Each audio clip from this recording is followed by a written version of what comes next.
The West has long found much to criticize about the status of women in Islamic societies.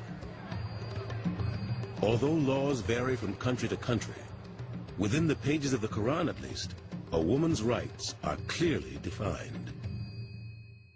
The Quran intended to eradicate many negative practices and attitudes towards women, and did so in explicit terms.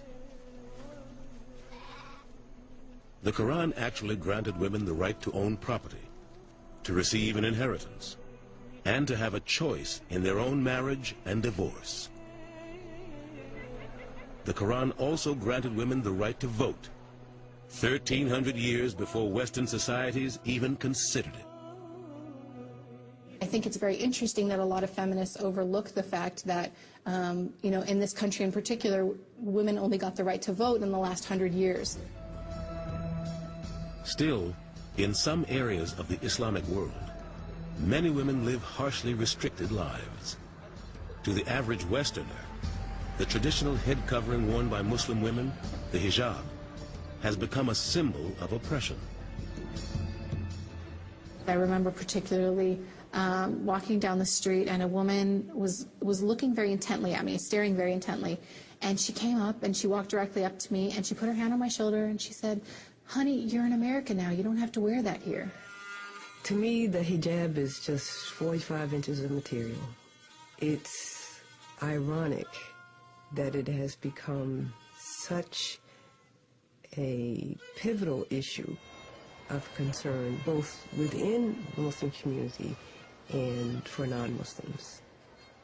The covering of one's head is an aspect of several major religions. Today, many Christians and Jews continue to honor this ancient symbol of humility before God.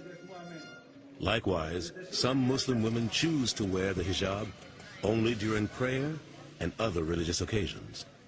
I don't wear the hijab. I decided not to wear it.